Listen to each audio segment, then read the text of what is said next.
I'm currently commanding a brigade equivalent called AMED Professional Management Command down at the what used to be the former Fort Gillem, now called the Gillem Enclave in Forest Park, Georgia.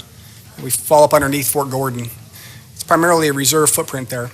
So 6-8 months ago, our incoming VP here, Don Flynn, reached out to me and said, "Hey Todd, I'd really like you to come and speak at the ANCA convention. You've had such a unique career. I'd like you to come and share some of your experience." And I said, "Sure." And then, of course, being the good ER nurse that I am, I procrastinated till the last minute to figure out what I was going to talk about. And then said, "Geez, I really don't want to go talk about myself." So I tried to do some reflection, and I had this thought in my head for a very, very long time about leadership in nursing. You know, we often get put in a box as nurses. A nurse is a nurse, got to be a nurse. And I always have been of the mindset, why? Why do we have to just be nurses? Why can't we be in leadership roles? And I know some people have been able to break the mold. General Keenan's a good example. So as I thought about it, I was able to kind of pull that thought that's been nagging in the back of my head out and kind of put it on slides. And I want to share my opinion with you. And you may agree or disagree, and I'd love to have a conversation with you maybe this evening. So what I'm going to talk about is leadership opportunities for Army nurses. So there's a couple of things I want to hopefully achieve today. One, really just to spur some internal thought. Okay. Second, looking at the theme of the convention, bridging the generations, connecting all of us, I'm hoping for some of our newer folks, I can open your eyes to the possibilities that are available to you now, early in your career. Understand you have a lot more available to you than you think right now, okay? Two, for the folks that are currently serving, maybe open your eyes to some other opportunities that you didn't know existed, okay? Never too late. And for the folks that have already left the uniform, open your eyes to the opportunities and leadership that are available to you just because you're a nurse. And I'll explain in just a second. Okay, and for our enlisted folks, okay, I want to let you know I started right where you're at right now, Private Traver, 32 and plus years ago. I don't know where that went. So I hope that maybe we can inspire you to think about a career in nursing, okay? Put that GI Bill to work, and I'll talk a little bit about my path. So who I am, nobody special. I come from a really, really small town in upstate New York called Chatham. This is our main street, and that is the entire main street. One traffic light, 4,000 people in the town, primarily a dairy farming community. Well, it was, no longer there, dairy farms anymore, but huge town, 120 square miles, 4,000 people. I knew everybody. Everybody knows me. And if I didn't know them, I knew their family, and they certainly knew mine. So all the great things about small town, great place to be raised, safe, but terrible because everybody knew your business, and you couldn't get away with anything. I'd come home, and Dad would tell me, "Oh, so I heard you were doing donuts in the high school parking lot." "What?" "Yes, chief police called me. You know, police chief of police called me." So great town, great place to be raised. Blue collar family. Dad worked at the local paper mill. Mom worked at the cafeteria in school, and then was a head bookkeeper and cashier at our local grocery store. Didn't have a lot, but we were fine. But I knew really, really early on. I had a cousin that served in Vietnam when I was little. My family used to make me do a very, very bad thing, which I won't demonstrate here, but they would say, "Where's Cousin Joe?" And I would make a gesture with my arm saying, "In the Army." And you can imagine what that was. And they thought it was hysterical. But I knew about military service early on, and I became fascinated with Vietnam, quite frankly. And so I'd like to publicly recognize all the Vietnam veterans in here. Because of you, I'm wearing the uniform and I'm standing here today. You were my motivation. You were my heroes from the time I was a little kid. I ran around in camouflage from the time I could find camouflage, Vietnam equipment, and played Army from the time I was about 8 years old until I actually enlisted. So thank you all for what you did. You know, I don't think it's a secret that you bared a burden that nobody that wears a uniform for this country should ever have to bear. You answered the call like we all have, and you're just absolutely tremendous. And you are, from as far as I'm concerned, our greatest generation. So thank you very much for what you've done.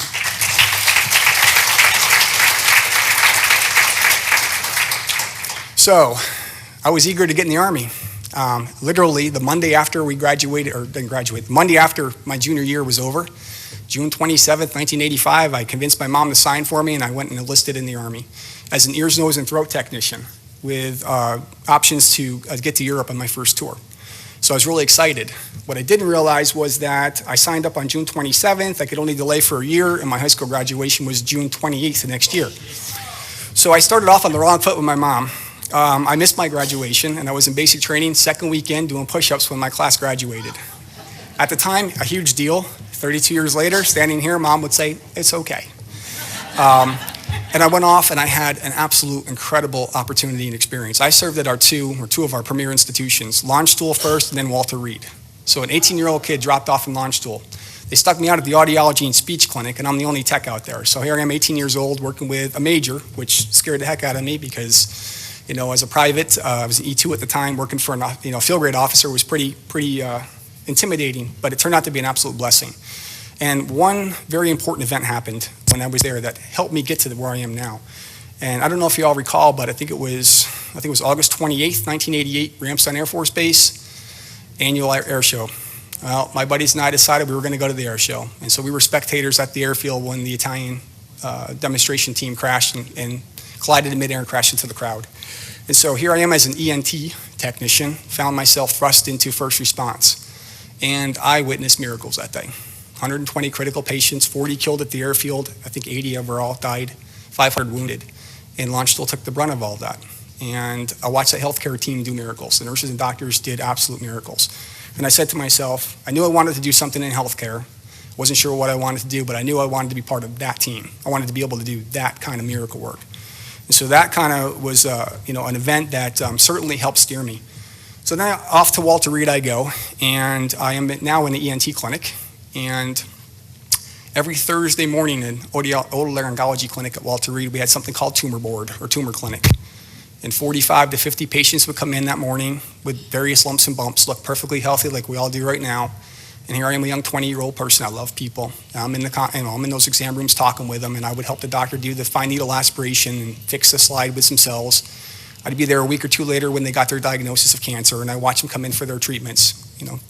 Laryngectomies, radical necks, cancer, chemotherapy, radiation. And I watched a lot of really healthy people who I became quite close to because I saw them so frequently, literally waste away and die. And it crushed me, absolutely crushed me. Well, we had a nurse in the clinic, OR nurse, Miss Betty Kidwell. And Miss Kidwell had taken me under her wing early on. She let me become the operating room scrub tech, and I got to do all the facial cosmetic surgeries in the OR with her and became quite close with her. But she saw it was really bothering me. She pulled me into the office, and we had a long talk. And that stuck with me. So make a long story short, I finished my 4 years, and I said, you know what? I need to be part of that team. But I originally thought I wanted to be a doctor. Don't hate me, okay? I wanted to be a doctor. So I got accepted to the University of Massachusetts in the pre-med program, and I found out, hey, if I join the National Guard, I can get free tuition. The problem with the National Guard is it's all combat arms. So my opportunity was to be an 11 Bravo in the company in Pittsfield, Massachusetts. And so luckily the company commander agreed to take me on as a will train. And so as a 91 uniform, ears, nose, and throat tech, I joined the National Guard as an infantryman, and off to Pittsfield, Massachusetts, Charlie Company I went. That was June of 1990. If you all remember what happened in early August 1990, Saddam Hussein decides to mess things up and go across the border into Kuwait. In October of 1990, I'm on alert for deployment. And I'm like, Traver, what did you do? I haven't been to 11 Bravo school yet. That was scheduled for January, and I'm on alert. Well, my girlfriend at the time was an LPN in the reserves, and she also was on alert. And as things would work out, she deployed, I didn't. And the war started in January, and I did not do so well that spring semester, to say the least. So now I thought, here I did, I just blew my chance to be a doc. What am I going to do? And guess what popped in my mind? Betty Kidwell, nurse, Walter Reed. You know what? I want to do what Miss Kidwell did. And so I started scrambling because it's April and I need to find a nursing school. And I couldn't find anything. And I called my community college back in my hometown, and sure enough, 6 openings. So off I went, and I started the nursing program at Columbia Green. And you can see I like school. I got degrees from 4 different institutions, but I'm embarrassed to tell you that there's probably another 5 or 6 that probably could be up there that I've taken coursework at. But I think I'm done. Just hit 50, and I at some point the family has to win, and I think that's it. So anyway, I got my degree in nursing, and at that time they let us commission in the Army Reserve with an ADN, and so I put my packet in and I became a lieutenant and transferred to the Army Reserve. So in 7.5 years, I got to serve in all 3 components of the Army. I'll tell you, that's been enlightening. So I can speak all 3 languages, which is fantastic. On the civilian sector, I went off and started my nursing career. I knew that I'm an adrenaline junkie, and so my interest was the ER, and I was staff nurse for about 5.5 years before I made the fatal mistake of going into management. I joke. I'm just kidding. But we'll talk about that more. And a little later on in my career, before I came back on the active duty side, I did some time in public health, which we'll talk about. I'm almost embarrassed to tell you that I'm a New York professional sports fan. It's been a tough week. My Yankees taken out by the Red Sox, and I don't even want to talk about the Giants.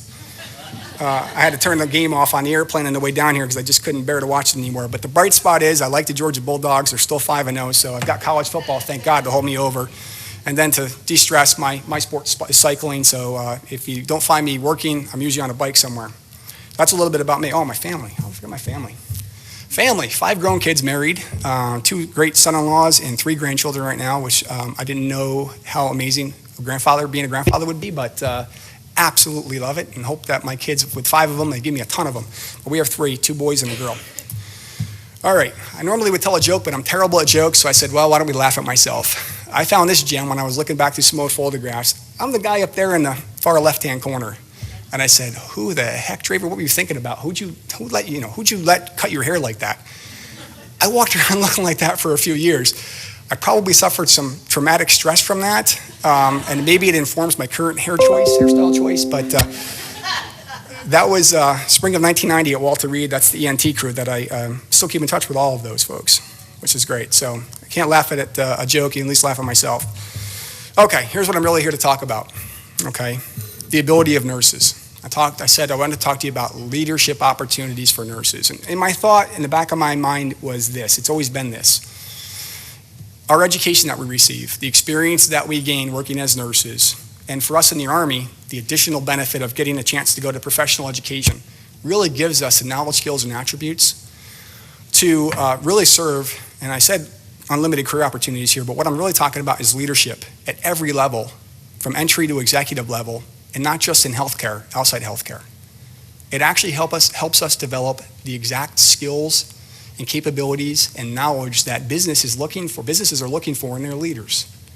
Okay, and so this has kind of been in the back of my mind, and it's helped me to kind of say, well, why can't I do that? Well, I know I'm a nurse, but why can't I do that? And it's opened quite a few doors because I am pretty persistent about not being stuck just doing clinical nursing. Nothing against clinical nursing, I love it.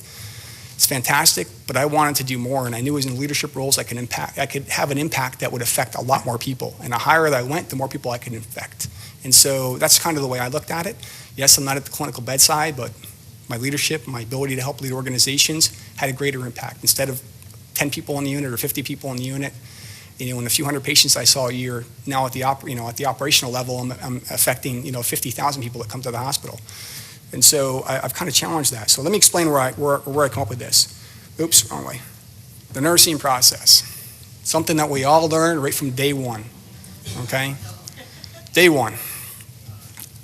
Assess, diagnose, plan, implement, and evaluate. Now, I would argue that this process right here would allow you and gives you the skills and the abilities to be able to lead in any organization at any level. And here's what I mean. I don't know about you, but I find myself, no matter what situation I'm in, whether it's in a public setting, academic setting, watching TV, immediately assessing what's going on in the room when I walk in there. I do it second nature. I don't even realize I'm doing it because it's been drilled into us to assess what's happening. And I'm already coming up and formulating some idea in my mind about what's going on in the room or what's happening on the TV because it's second nature. I'm an ER nurse. Okay? We're all nurses. If you don't even realize it, when you walk into a situation, you're automatically assessing what's happening. You're checking out who's in the room, what's going on. Oh, I see that person in the corner talking. Hey, well, there's a senior person over there that I know, right? And you're diagnosing, all right? And planning, okay? Implementing, evaluating. I would argue that military decision-making process that our operations counterparts use is no different than what we do right here, okay? What do they do when they get an op order? Evaluate the mission, right? They do an assessment of the mission, diagnose, mission statement, plan, course of action development, implement, operations order, evaluate, AAR. Businesses do the same thing. We already do that.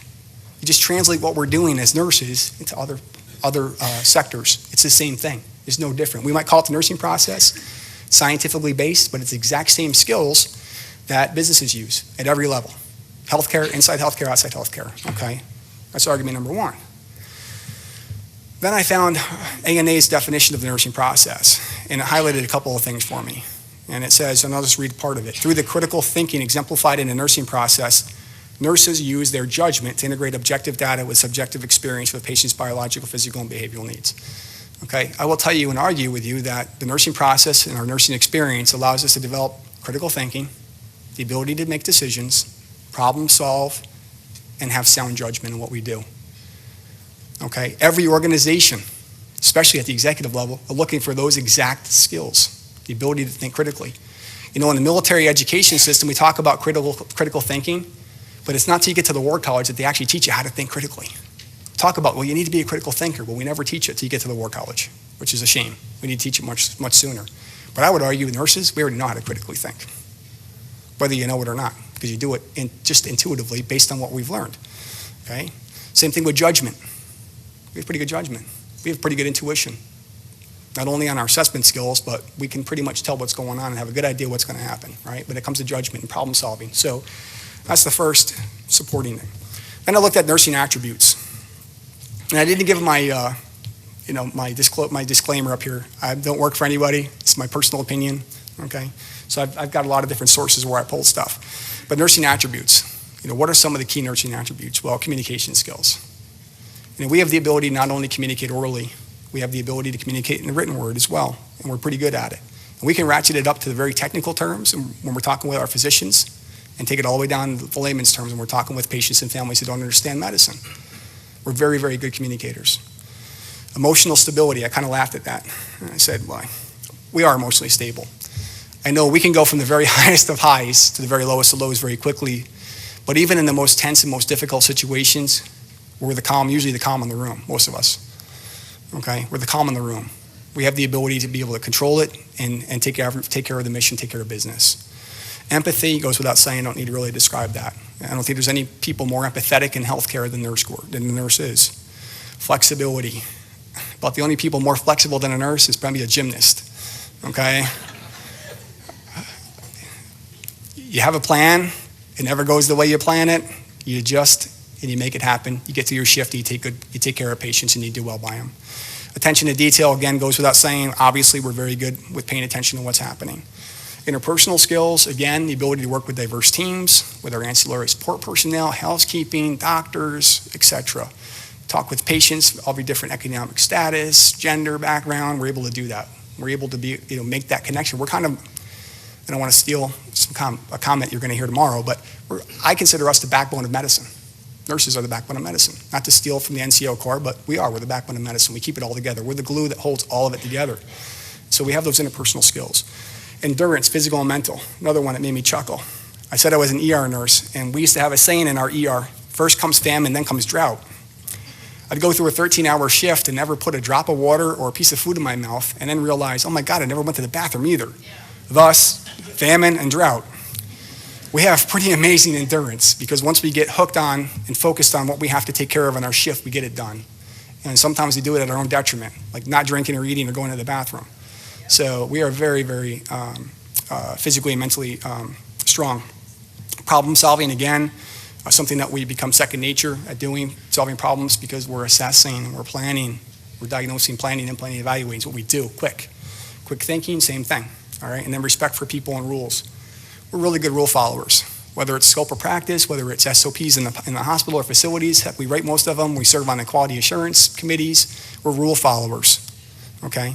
Again, I would argue that if you think about any business, no matter what it is, whether it's healthcare or outside business, this is exactly the type of attributes you're looking for in your leaders, okay? I mentioned officer professional development or education. So we have a leg up. I would say that our civilian counterparts have the same opportunities we do, but we have an extra leg up on them because we actually go to leadership school, okay, if you take advantage of that. All right, whether it's officers basic all the way up to the war college, and we have a lot of other things in between. The names of the courses have changed for a lot of you. It's now called BOLDIC instead of OBC, Captain's Career Course instead of OAC. We changed the head nurse course to Clinical Nurse OIC, NCOIC Leader Development Course. So Commander General Staff is now intermediate level education. So things have changed, but it's the same training. Okay, we start with basic leadership skills and we build you from company to battalion to brigade to division and above. Okay.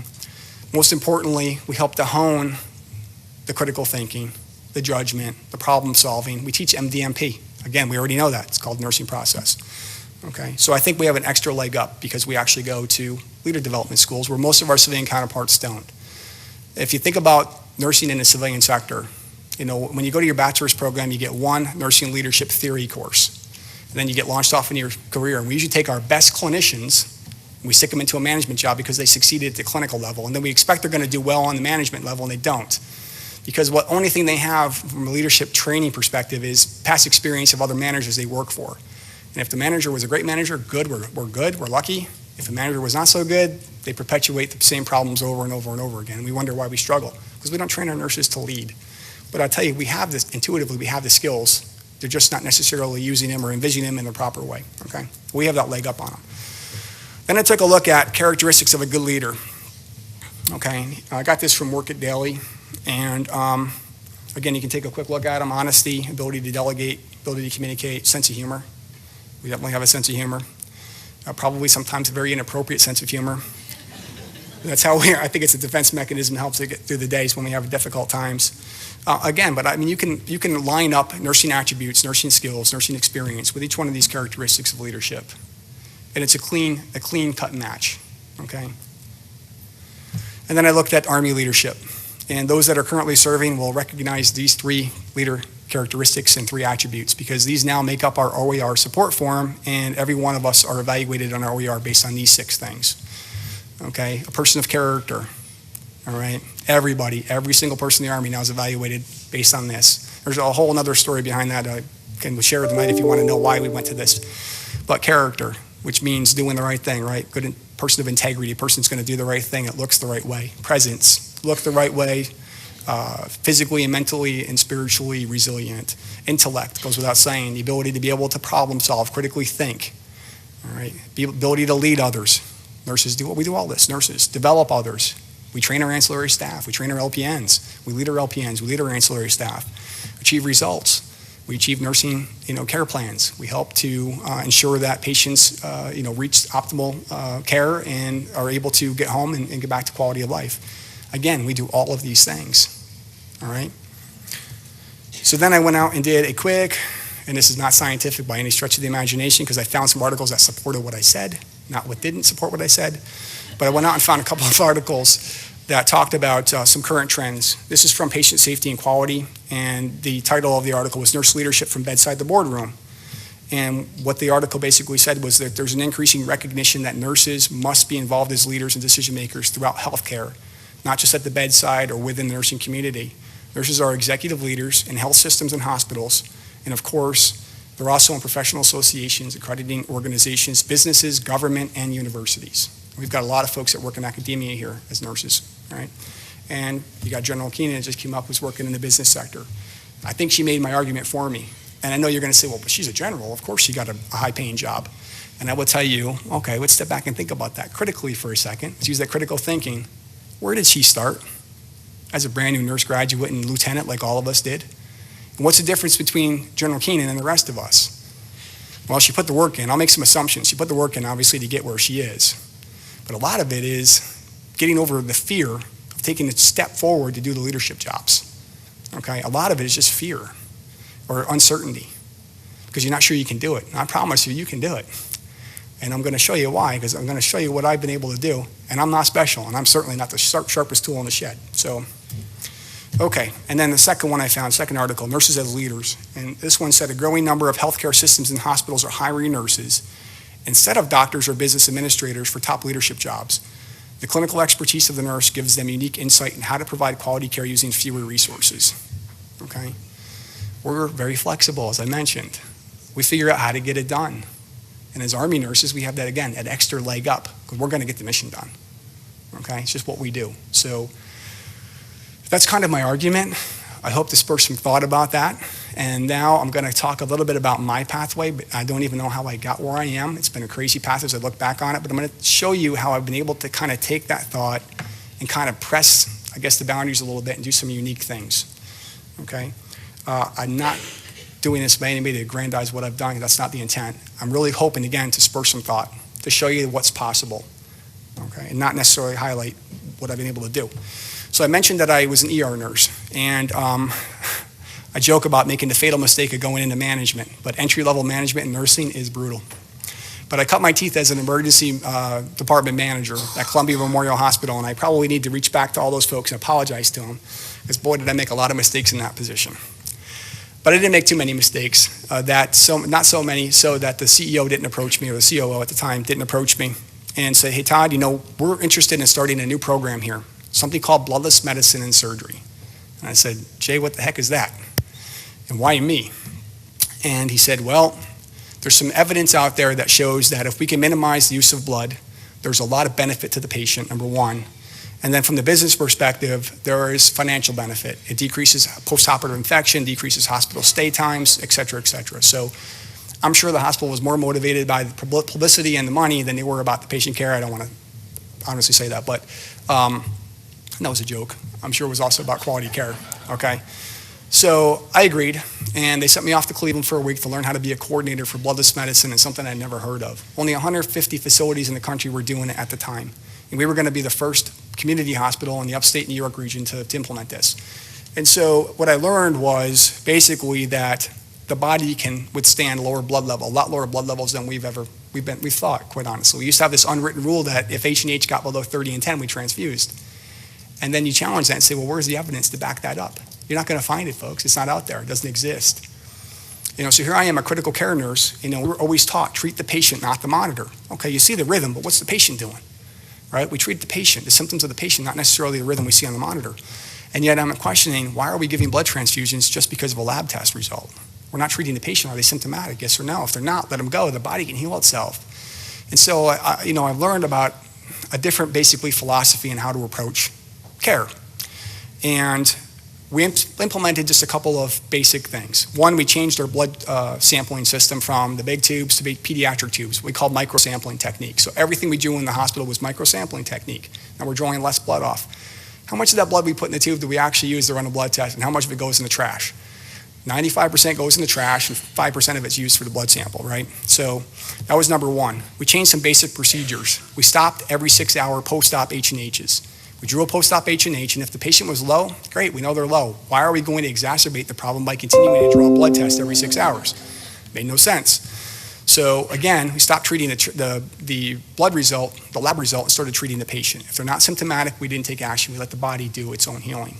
We did some preoperative elective surgery procrit therapy. It's a label used for procrit, erythropoietin, where 4 weeks before hip and knee transplants, replacements, we brought people in and we gave them a shot of procrit, we gave them some folic acid, some vitamin C, and we built H&H up before they went into surgery. So now they went in with a higher H&H before surgery, therefore minimizing how low they would drop after surgery and decrease the need for blood. We brought Cell Saver to the hospital, not a new technology, but new to our facility. We retrained the doctors when they were doing surgery to dissect around blood vessels before they cut them, tie them off before they cut them, minimize blood loss. And then I think the coolest thing we did was something called autologous hemodilution. So when a patient's laying on the bed in the OR and they're under minimal threat for blood loss at that point and have a much lower cardiac output requirement because they're basically going to go under anesthesia and laying there flat, we would draw 2 units of blood out, hold it at the bedside, replace it with expanders. And so when they bled during surgery, they were diluted. They lost less red blood cells. And we collected what we could with Cell Saver. And at the end of the surgery, when they were no longer a threat to bleed, we gave the blood back, gave the Cell Saver blood back. And over 3 years, we cut what used to be standard blood transfusions for every knee and hip replacement to 3 people got transfused. We had a 35% blood reduction. Now, did I know anything about bloodless medicine? Did I know anything about running a program? Absolutely not. I was a manager, barely a manager in the ER, but I got tapped to do this. And what did I rely on? My nursing process. Assess what needs to be done, diagnose what the steps are, plan it, implement it, evaluate how we're doing, adjust on the fly, and we did. We can slowly evolve the program. Again, using the skills that I had as a nurse. Not because I knew anything, I wasn't an OR nurse, I was an ER nurse. They made me an OR nurse after this because I couldn't work in the ER at the time, so I ended up going to be a manager, lateral transfer to the Department of Surgery. After a few years of doing that, I got a phone call from the public health director at the county health department, and she said, Todd, 9/11 had happened, it's early 2002.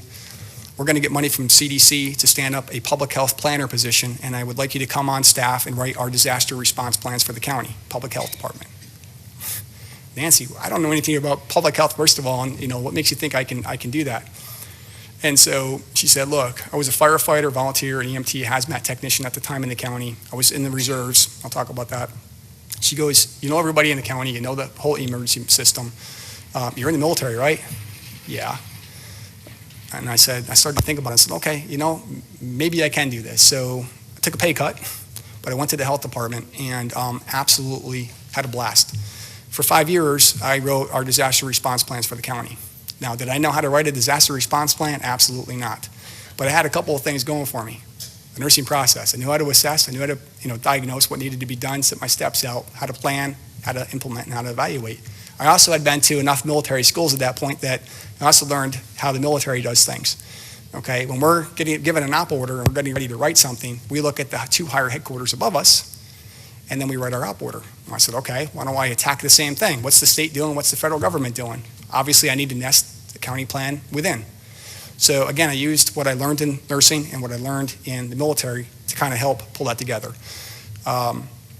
The county supervisors realized that I was the only full-time employee doing any sort of emergency preparedness, so pretty quickly after I arrived, they dual-hatted me as a deputy emergency management director. So I got to split my time because I can never just do one thing. That's never been my luck. I always have to have 2 jobs at one time. But I got to do that, plan all of our county exercises. It was a blast. And I loved it, and they put a lot of trust and confidence in me and actually promoted me to deputy public health director with the intent that I would eventually become the health director. But Uncle Sam had different plans for me. So during this time, I was a traditional reservist, and of course, I'm a brand new nurse. And I came out of the infantry. I was a staff sergeant in the infantry, squad leader. And I get to my unit. It's a 500-bed field hospital.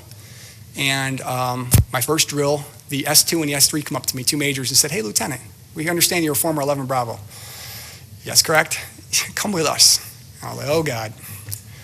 What's going on right now? Oh, we're going to the field in 2 months, and we're going to have you be our quick reactionary force team leader for hospital defense. I'm like, are you serious? I'm supposed to be a nurse.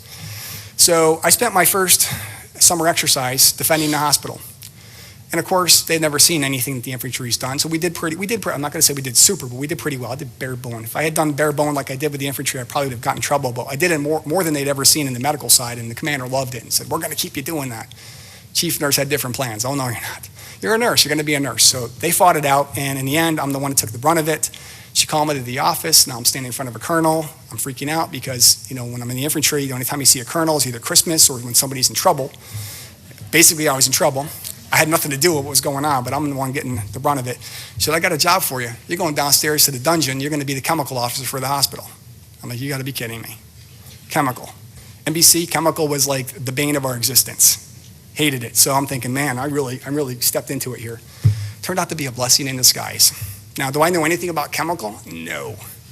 Nothing. Nada. Get down there. I got 4 people.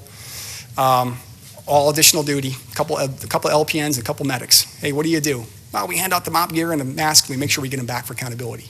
What about the equipment? Don't know how to use it. Anybody been trained? No.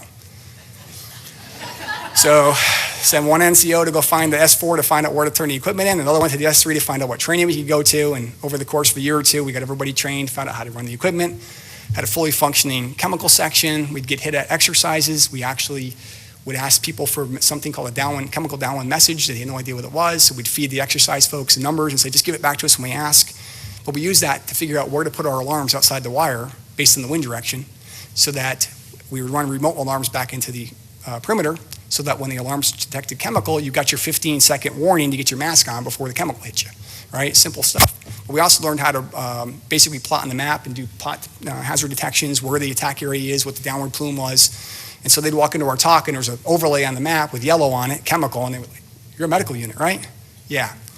Blessing in disguise, good and bad. The bad was they stuck me in that position for 8 years. They wouldn't let me out of it because we kept doing so well in exercises. Great, okay. But I got my job with the county as the public health planner and leveraged what I learned as the additional duty chemical officer. And I also became interested in hazardous materials and joined the hazardous material team on the team, again, because of what I was able to do in the military. So everything was going great, and after 8 years of being basically down in a dark dungeon, the commander came to me and said, well, time to shift the staff around, and I'm going to move you to the 3 shop. Okay, good. I get to work with Major Jardine. You're not working for Major Jardine Traver. You're going to be my 3. Excuse me, sir? So I go from chemical officer to the battalion 3. Again, I'm a nurse. Okay? I think at this point, I may have gone officer advanced course. I don't even remember at that point. I had just finished officer advanced course. So know very little about operations. So I attacked it from the nursing perspective. Okay, MDMP, nursing assessment, same thing. I can do this. And I had a very successful 39 months as a battalion ops officer. All right? Again, nurse. We can make it happen because we can do anything. Well, shortly before my tenure was up, my commander moved on to the Med Brigade, became chief of staff, and he immediately came back and said, I want you to come work for me at Brigade. And I had been in Albany for 10 years, Albany, New York. Didn't want to move. It was my family. It's the way it is in the reserves. We tend to camp out in the same unit because we get very close with our folks. So begrudgingly, I moved down to Staten Island, New York. Had to drive 160 miles to drill. And I get there, and he said, great, Captain T, I'm glad you're here. Good news. I'm mobilizing you, bringing you on full time. The brigade at the time had 25% of the 8,000 personnel and 32 units being deployed for the Iraqi surge. You're going to come in and be my MOB officer. I've got 2 exercises coming up. I need you to help me shape the staff up on TOC operations. And you're going to help in the 3 shop with getting our readiness numbers up across the brigade. Sir, I'm a nurse. Yep, got it. This is what you're going to do.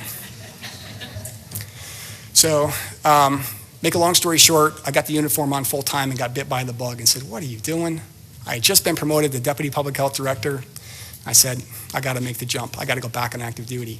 Found out about the AGR program, a chance to serve on active duty but stay in the reserves, and I dropped the packet and they picked me up. And so I had to tell the county, thank you very much, but see, I'm gone. They are talking to me now, but for about 5 years I go home and nobody would talk to me back home. But they do talk to me again. Now that I'm a colonel, they talk to me. Back then I was just a captain. So anyway, off I go, and they send me to Army Reserve Command. 3-star headquarters, 206,000 Army Reserve soldiers. I'm in the surgeon's office. I am in a nursing slot, but it's a ClinOps slot. Haven't been to Command General Staff yet. I think I started the process, but I hadn't finished the school yet. And I walk in and they make me the program manager for medical readiness for the entire force. We're 23% medically ready. The Army Reserve is being converted from a strategic reserve, which basically means we're never going to get called until the entire active duty's been eliminated and it's time to bring reserves in. And you got 6 months after we call you to get ready to, well, we're not as big as we used to be and you're part of the operational force now. You're going to be rotating continuously. You got to fix medical readiness. You have to be ready all the time. Completely different mindset, major culture change. 23% ready. The chief nurse calls me in and says, here's your job. Fix medical readiness. Here's $85 million budget to start, go. Just keep me informed of what you're doing. Back to my cubicle, sit down and say, go? What do you mean go? I don't even know how I'm going to attack this. So what did I do? I reverted back to what I knew. Nursing process. Let's assess what's going on here. Let's diagnose where the problems are. Where are the choke points? What's wrong with the system? Let's put a plan together. Let's evaluate the plan. Let's implement and evaluate it, and then we adjust it. So for 4 years, on an average of 14-hour days, we worked on that. Belt killed me.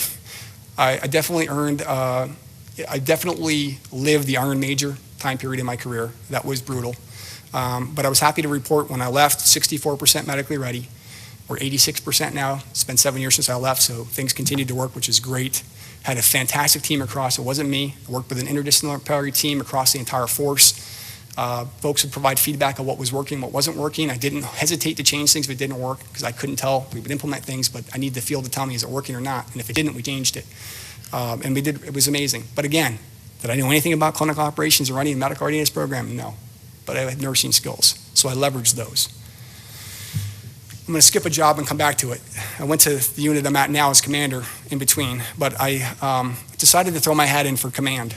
Now, getting command of a battalion, we only had 5 commands in the AGR program. So Medical Service Corps kind of need the commands for their career advancement. We don't. So I threw my hat in, and I got selected for what I would tell you is one of the best commands in the United States Army. Something called a multifunctional medical battalion. And many of you who have been out of the service for a lot more than 10 years don't know what that is, and I'll explain in a second. But I got selected for the 429th MMB, as we call it, Savannah, Georgia. And I didn't know what I was getting into at the time. I didn't even know what an MMB really did, but I knew I got a battalion, so I was excited. So here's what an MMB does, or an MMB is. If y'all remember back in the former older Army, we had area support, evacuation, med logistics, dental, and veterinary battalions. They took all of those and condensed them into what's called a multifunctional medical battalion. They eliminated 5 battalions and created 1. Sounds pretty awesome. The problem is that battalion really is a master of nothing and a jack of all trades, because you end up mission commanding 8 of the 10 battlefield systems: MedLog, Vet, PM, preventive medicine, blood, combat stress, ground ambulance, area support medical companies. And so as a commander of an MMB, you need to know the doctrinal use and capabilities of all those units. I didn't know capabilities of any of them when I got there. What I found out really quickly is I don't need to know or be a subject matter in all of those, because I have staff and commanders of those attachments and companies that are the subject matter experts. Okay, what I need to be able to do is utilize the critical thinking and judgment skills that I've developed as a nurse and make a decision based on guidance and recommendations I'm getting from the subject matter experts. So a lesson learned there was I don't have to know everything. Matter of fact, I'll never know everything. You will never know everything in leadership, and you don't have to. Don't ever let that be what causes you to be fearful to move forward and take an opportunity. You have experts. You need to use the critical thinking, problem solving, decision making, and judgment skills that you have and you've honed as a nurse to lead the organization. And that's what I was able to learn from an MMB. Here are the 10 functional areas I mentioned. We basically mission command or provide command and control for 8 of them. So I got to go to a couple field exercises and I thought, yeah, I got it. I understand how the MMB works. I didn't know how the MMB works. I thought I did. Here's how they're organized. I show this to you just for the folks that have not been exposed. There's one big difference between an MMB and the other battalions. Okay, they have all the standard staff sections, but the S23 section is not the typical S23 section that you're used to. It's only 4 people in an MMB. It's a chemical NCO, it's an operations NCO, it's an intel NCO, and then there's an S3 captain, operations officer.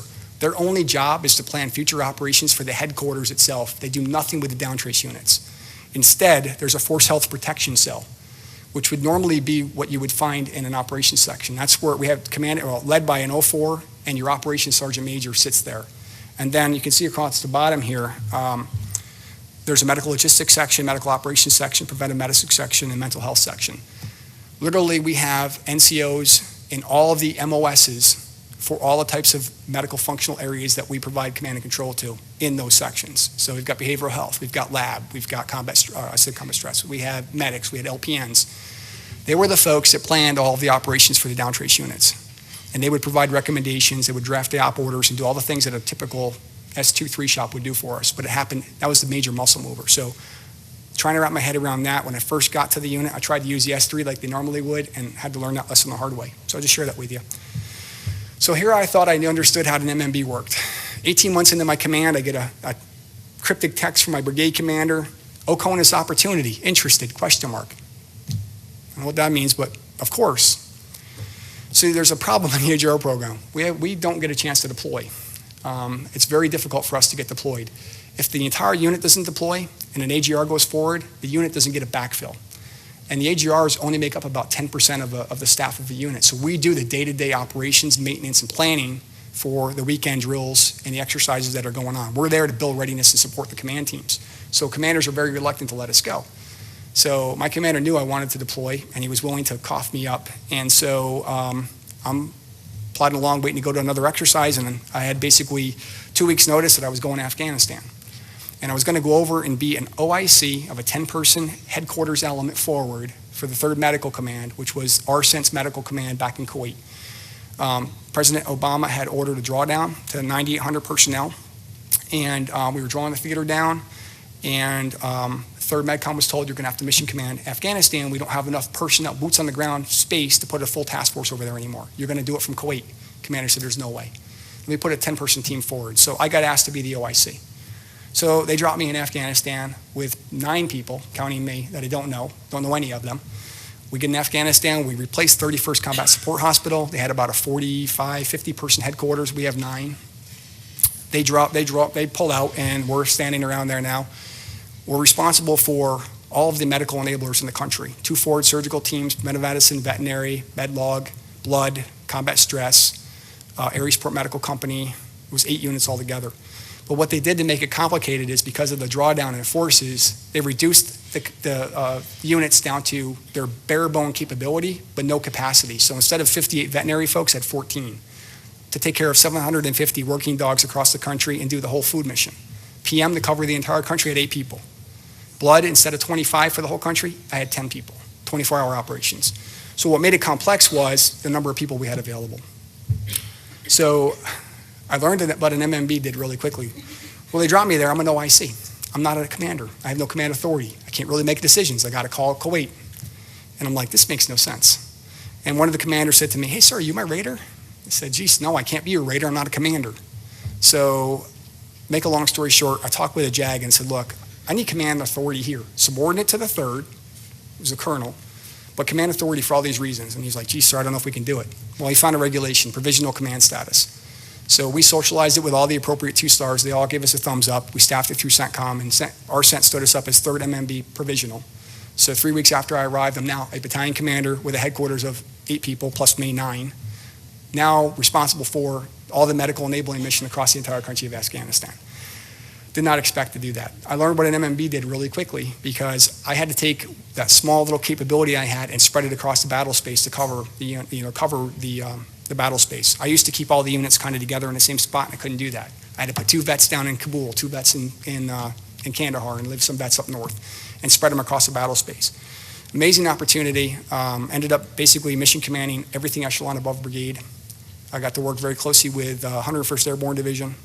Now, again, I wasn't an expert in this, but I had a good staff, and I had experts within those units to help me do it. So this was obviously a real serious photo. Sons of Anarchy was kind of a very popular show at the time, and so we held court, and we took a Sons of Anarchy photo. This was the command team. That's it.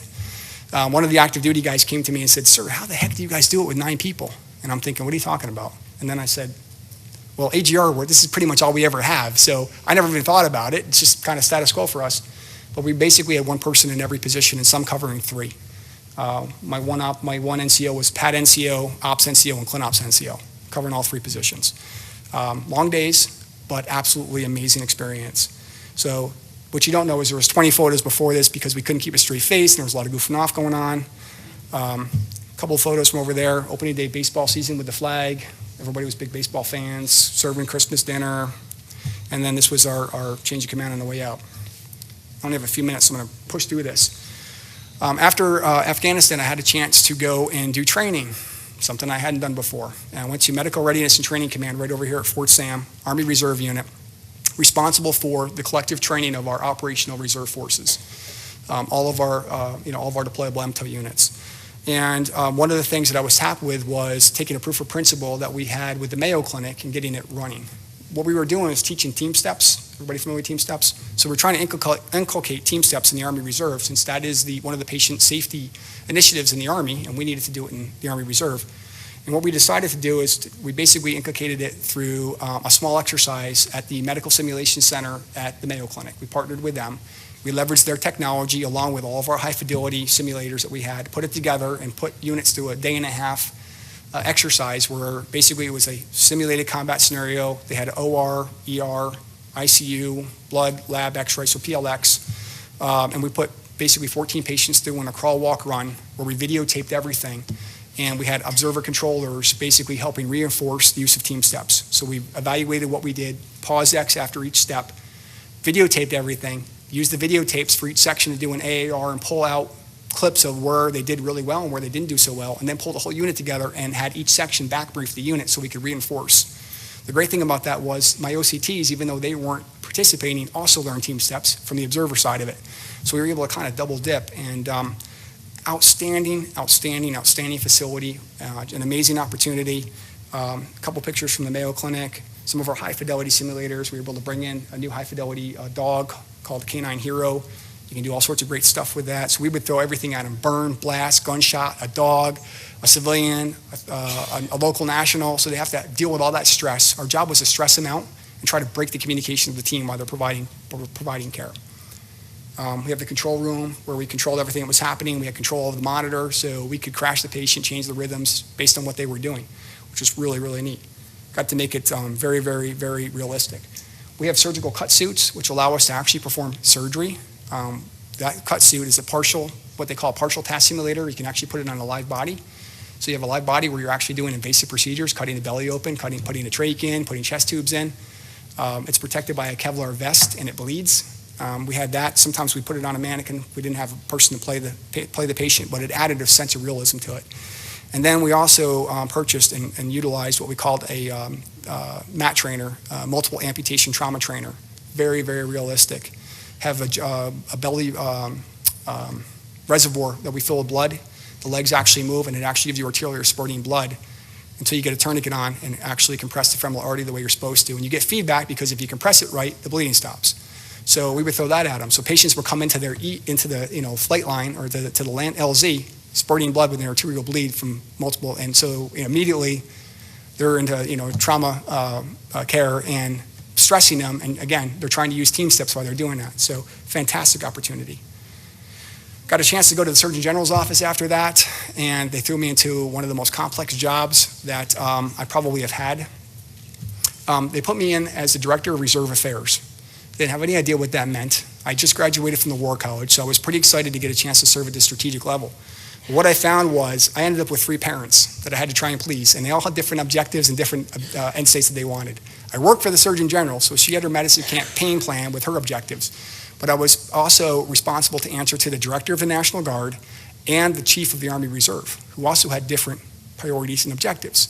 And so our challenge was to figure out how do we get after everybody's objectives, how do we find synergy, how do we work towards common goals and objectives. So it was a lot of consensus building, a lot of negotiation. Found out it was a lot about who you knew, less than what you knew. So it was a lot of going around and talking football in offices for 15 minutes and say, hey, Mike, by the way, I need some support on this initiative. Yeah, I got you covered, Todd. Great opportunity. I only got to spend a year there, but what we ended up doing, since I had to put my War College training to work, we ended up coming up with an operational approach, okay? And basically I took the Surgeon General's 4 lines of effort and her desired end state and her campaign objectives, but I put reserve-specific intermediate objectives below that. So it allowed me to mesh reserve and guard priorities with the lines of effort and goals that the Surgeon General was after. And from that kind of informed our priorities and what we did day to day. Amazing opportunity, eye-opening, I'll just say an eye-opening experience. I wish I had. What was really cool about it was it's a pure hard code 70 hotel slot, so it's a medical operations slot. So I again got to go as a nurse and do a position that really was not meant for a nurse to do. Great opportunity. And then I was selected for command, the position I'm at right now. Again, brigade equivalent, my 3rd command. I said I've been very, very blessed. I happened to work at AMED Professional Management Command before, APMC. This command has 2 missions. One, we're the centralized credentialing agency for the entire Army Reserve. So we manage about 6,200 providers' credential files. We keep those files in the current state, and when they're ready to go off to do something, we push the file to an MTF, and they get privileged to work under the MTF's umbrella. Second mission is we have a strategic mission of trying to keep reserve doctors and dentists in the formation. So as you can imagine, you know what a doctor's lifestyle is like, okay? Especially if they're a surgeon. They're working crazy hours, 5 in the morning to late at night, every day of the week, in the OR, in the ER and consults. And then we say, oh yeah, well you're serving in the reserve, you also got to go away 2 days a month, you got to go away for 2 weeks in the summer, it's hard. So my job is to find alternative ways for them to meet their mission, their military service obligations, so that they're available at times of contingency. I can get them into an operational unit and put them downrange, and still have them meet those military objectives. So we have 500 doctors and dentists and nurse anesthetists attached to me for basically training personnel and finance management. Basically, I have 500 different individual training plans for each one of them.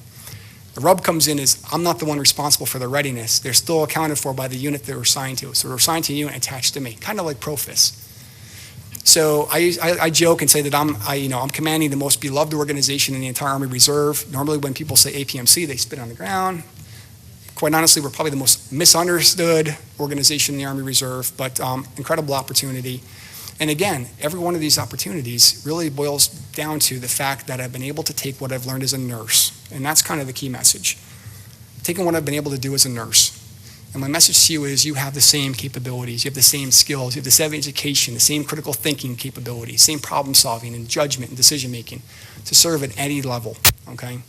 I'll close it up with this, a couple thoughts on leadership. Most important thing I think as a leader is you need to be authentic. I see a lot of folks make that leap and they change their persona, they become a different person. Don't do that. People see right through that, okay? They'll see you're fake. Just be you. Okay, you got the job because of who you were. Don't change it. Be genuine.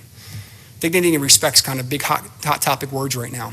Okay, it boils down to what we were all taught. Golden rule, treat other people the way you want to be treated. The litmus test I use, quite honestly, I always picture my daughter or my wife standing there, and I say to myself, if somebody was about to say or do what I'm about to say or do to my wife or my daughter, would I be okay with it? And if the answer is no, don't do it. That's kind of the litmus test I use. Okay, easiest way basically to build or to treat people with dignity and respect is just treat them the right way. Building trust comes along with what I just mentioned, but also open communication. Most important thing you can do as a leader is communicate. I'm probably over-communicate, but I know that I can't develop shared understanding if I don't give the information out. Okay, without shared understanding, we'll never get from point A to point B. So don't be that leader that thinks I'm all powerful by keeping the information. Okay, what you're doing is hurting your opportunity. You can build trust by being transparent and being open. Be selfless. Okay, remember you're only a leader because you have a team to lead behind you. All of your time and energy should be put into those people. Okay, their success equals your success. Don't worry about you. You'll get taken care of in the end. Put your time and energy in them. Most importantly, have fun. You have to have a sense of humor. You know, I like to say we're going to get the job done, but we're going to have some fun along the way. Okay, you have to have fun. You have to be able to laugh. If you don't, it'll burn you up in a second. Okay, and then I'll end it with this.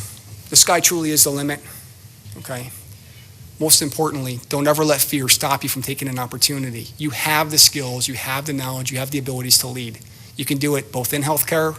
I know healthcare is where we're comfortable, but you have the skills to do it outside healthcare as well. So I would encourage you, especially the young folks, know that you have lots of opportunities.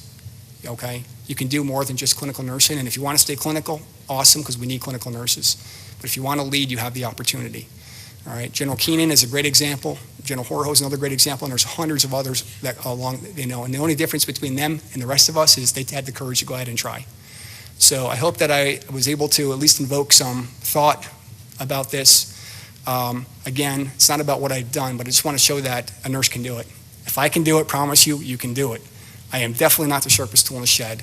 I've had some great opportunities. When you get them, you have to seize them, and you've got to run with them, but know that you have the ability to do it. And with that, I don't think there's really time for questions, so I certainly will be available this evening if anyone wants to talk more about that. And I thank you for the opportunity.